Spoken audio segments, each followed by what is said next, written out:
Sahabat tani, di dalam praktik budidaya tanaman, penggunaan pestisida yang tidak tepat, apalagi dengan dosis berlebih dan juga dilakukan menjelang waktu panen, dapat mengakibatkan terbawanya residu pestisida pada hasil panen tanaman.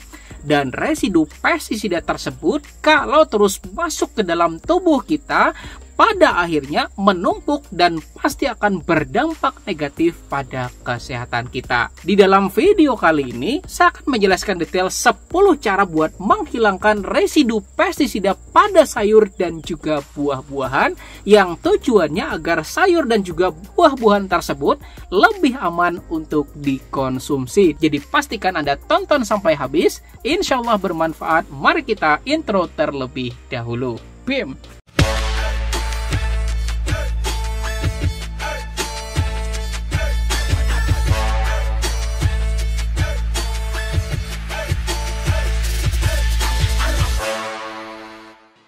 Dan buat Anda yang sudah klik tombol jempolnya dan juga share video ini, mudah-mudahan ilmunya jadi makin berkah dan rezekinya jadi tambah banyak lagi. Amin. Sahabat tani, residu pestisida adalah pestisida yang masih tertinggal di dalam sayur dan juga buah-buahan yang sudah dipanen. Dan residu pestisida ini ketika termakan oleh kita kemudian menumpuk di dalam tubuh kita akan berdampak negatif terutama pada kesehatan.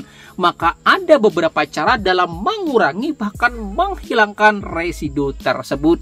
Dan mari kita bahas satu persatu. Ayo. Pertama, kita lakukan pengupasan kulit. Mengupas kulit buah dan juga sayuran adalah alternatif pertama untuk menurunkan residu pestisida. Karena jenis pestisida terutama sistem kerjanya tuh kontak akan menempel pada kulit buah dan juga sayuran.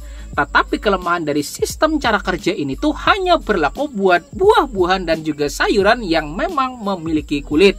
Misalnya ya sahabat tani, apel misalnya, kemudian mangga, terong, timun dan lain sebagainya gitu ya sahabat tani. Dan terkhusus untuk sayuran yang dikonsumsi bersamaan dengan kulitnya juga, maka mari kita lanjut pada solusi yang nomor 2. Kedua, lakukan pencucian buah dan juga sayur pada air yang mengalir. Terkadang dalam aplikasi pencucian buah dan juga sayur masih banyak banget ya sahabat tani yang melakukan pencelupan pada air di dalam ember. Contohnya misal gitu ya sahabat tani, ada sayur, kemudian langsung celup, kemudian diangkat. Kemudian sayur lagi, celup lagi, kemudian angkat lagi, ya enggak? Dan cara ini tuh diulang-ulang aja ya sahabat tani pada air yang sama. Ya bakal terakumulasi gitu ya sahabat tani residunya di dalam air tersebut. Maka kita pastikan pencuciannya itu dilakukan pada air mengalir biar residu pestisidanya tuh ikut terbawa pada air pencucian tersebut, oke? Kemudian cara yang nomor 3 yaitu dengan melakukan perendaman menggunakan air panas. Sebelum kita melakukan pengolahan buah dan juga sayur-sayuran, maka terlebih dahulu kita lakukan perendaman dengan air panas selama beberapa menit. Karena perlakuan suhu tinggi juga dapat memecah kandungan bahan aktif pestisida sehingga berkurang keaktifannya. Dan setelah selesai melakukan perendaman itu, kemudian kita lakukan pembilesan kembali menggunakan air mengalir. Selanjutnya cara yang nomor 4 yaitu menggunakan larutan ber-pH tinggi. Dan ini sudah kita buktikan di channel ini pada video yang ini, bahwa air ber-pH tinggi dapat menghidrolisis pestisida sehingga berkurang keaktifannya. Dan pada dasarnya air PDAM di rumah kita itu memiliki pH yang netral sampai basah. Maka perendaman sayur dan juga buah-buahan yang kita lakukan selama kurang lebih 30 menit kemudian kita bilas dengan menggunakan air mengalir dapat menjadi alternatif buat mengurangi residu pestisida pada sayur dan juga buah-buahan gitu ya sahabat tani. Kemudian cara yang nomor 5, dan ini sudah terbukti kedahsyatannya, yaitu apa? Menggunakan larutan baking soda. Dan baking soda atau soda kue ketika kita larutkan di dalam air dapat membuat kenaikan pH air, sehingga sudah pasti dapat dengan mudah buat menghidrolisis kandungan pestisida. dan Anda bisa tambahkan sekitar 1 sendok makan kurang lebih sekitar 15 gram gitu ya sahabat tani soda kuenya ke dalam 2 liter air. Dan lakukan perendaman sayur dan juga buah-buahan itu selama kurang lebih 5-10 menit. Lalu setelahnya kita lakukan pembilasan lagi menggunakan air mengalir, oke? Kemudian cara yang nomor 6 gitu ya sahabat tani, dan saya yakin ini alternatif yang paling mudah didapat, yaitu apa? Menggunakan larutan garam. Dan soal garam ini tuh bebas gitu ya sahabat tani. Anda mau pakai garam kasar silahkan, mau pakai garam dapur atau garam halus juga nggak jadi masalah gitu kan. Dan menurut situs dppp.pontianak.go.id, penggunaan garam dapur berkonsentrasi 2% dapat mengurangi residu pestisida sekitar 78-98%. Wah, mantap ya sahabat tani. Dan konsentrasi 2% itu artinya kalau kita siapkan larutan sebanyak 1 liter, maka garamnya itu yang kita perlu tambahkan adalah 20 gram. Dan kalau 1 sendok makan itu kisarannya adalah 12-15 gram, maka artinya kita butuh sekitar 1,5 sendok makan garamnya yang kita larutkan ke dalam 1 liter air, oke?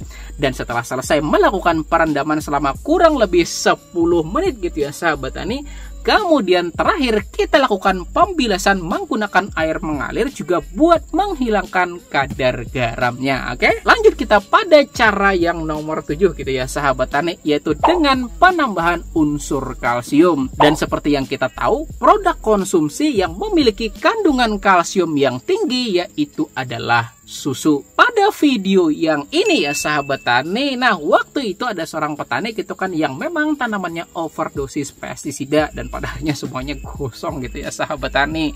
Dan karena memang cepat gitu ya sahabat tani dilakukan penanggulangan menggunakan pemberian kalsium yang memang diaplikasikan selama 2 hari sekali sampai menunjukkan gejala perbaikan. Nah, alhamdulillah gitu ya sahabat tani, setelahnya tanamannya berangsur membaik dan pada akhirnya masih bisa menghasilkan panen untuk kita gitu ya sahabat tani.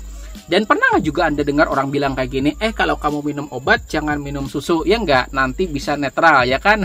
Pernah nggak ada dengar kayak gitu? Nah, artinya susu juga bisa jadi alternatif gitu ya sahabat tani buat mengurangi kandungan residu pestisida pada buah dan juga sayur.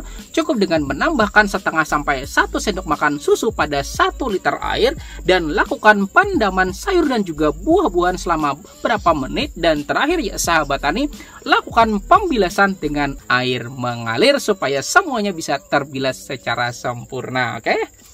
Kemudian cara yang nomor 8 yaitu dengan perlakuan air es. Menurut sebuah situs yaitu goodnet.org, sebuah riset yang dilakukan oleh Connecticut Agricultural Experiment Station didapatkan hasil bahwa 9 dari 12 pestisida yang dilakukan pengujian ternyata dapat mengalami penurunan kadar residu dengan perlakuan air es. Artinya alternatif air es juga ya sahabat tani bisa jadi salah satu cara juga yang bisa kita lakukan di rumah buat menurunkan residu pestisida, oke? Kemudian cara yang nomor 9 gitu ya sahabat tani, yaitu dengan metode namanya blanching. Blanching adalah teknik pemasakan dengan cara perendaman sebentar menggunakan air mendidih dan setelah itu angkat dan kemudian masukkan ke dalam air dingin.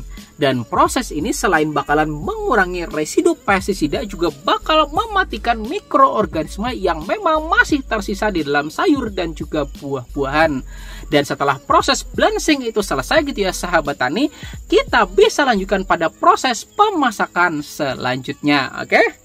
Dan cara yang terakhir gitu ya sahabat tani, yaitu yang ke-10 dan saya yakin adalah cara yang paling Anda sukai. Apa? Campur sari gitu ya sahabat tani, ya enggak? Nah maksudnya gini ya sahabat tani, kita kombinasikan beberapa cara sekaligus. Misal nomor 5 gitu ya sahabat tani, dengan perendaman larutan soda kue dosis 1 sendok makan per 2 liter air. Kemudian kita campur lagi dengan penambahan garam sebanyak 1 sendok makan. Dan terakhir ya sahabat tani, lakukan pencucian bersih dengan menggunakan air mengalir. Nah, 3 kombinasi ini gitu ya sahabat tani bisa kita lakukan untuk lebih memantapkan penghilangan dari residu tersebut. atau kombinasi cara yang ke-9 dan juga 8 di mana kita lakukan blanching terlebih dahulu ya sahabat tani, yaitu perebusan di dalam air mendidih sebentar. Kemudian setelahnya kita angkat dan kemudian kita rendam menggunakan air es, itu juga bisa gitu ya sahabat tani. Nah, silahkan siapa tahu di sini mau campur sari gitu kan. Siapa tahu juga di antara Anda yang memang jiwa gado-gadonya ada yang meronta-ronta, "Bang, boleh dicampur nggak, Bang? Pak, boleh dicampur nggak, Pak?" Ya nggak. Nah, silahkan gitu ya sahabat tani, nggak jadi masalah. Dan mungkin juga ada yang bertanya gitu kan, apakah misalnya nih penggunaan cuka apel juga bisa menurunkan residu pestisida? Nah, itu juga bisa gitu ya sahabat tani, dan penelitiannya juga ada gitu kan. Tetapi karena saya yakin ya sahabat tani, tidak semua tempat mudah ditemukan yang namanya cuka apel tersebut, maka saya tidak masukkan itu ke dalam daftar di channel ini gitu ya sahabat tani. Dan mungkin juga ada yang bertanya gitu kan, gimana Pak dengan seandainya kita melakukan perendaman menggunakan sabun, ya enggak? Maka sepengalaman saya pribadi gitu ya sahabat tani, sebenarnya bisa banget, karena memang sabun pada dasarnya dapat meningkatkan pH larutan juga, sehingga otomatis bakal mengurangi atau menurunkan residu pestisida di dalam buah dan juga sayuran. Tetapi kalau ternyata kita tidak bersih melakukan pembilasan dari sabun tersebut, itu pertama ya sahabat tani, buahnya bakal berasa sabun, ya enggak? Kemudian yang kedua, justru sabun yang nggak habis tercuci itu ya sahabat tani, kemudian termakan oleh kita, pada akhirnya bakal jadi bahaya lain pada tubuh kita gitu ya sahabat tani. Oke? Dan itu tadi ya sahabat tani, 10 cara buat menghilangkan residu pestisida buat sayur dan juga buah-buahan versi channel Penyuluh Pertanian Lapangan, dan mudah-mudahan bermanfaat buat kita semua. Amin. Silahkan klik tombol jempolnya jika Anda sukai video ini, dan juga bagikan kepada teman-teman Anda biar makin banyak yang sehat lagi gitu ya sahabat tani. Dan insya Allah kita bakal ketemu lagi pada video lainnya di channel Penyuluh Pertanian Lapangan ini. Dan di samping sini gitu ya sahabat tani, ada 2 video yang saya rekomendasikan untuk Anda pelajari. Insya Allah akan semakin tambah pengetahuan Anda. Saya Rizal Ansar, terima kasih. Wassalamualaikum warahmatullahi wabarakatuh.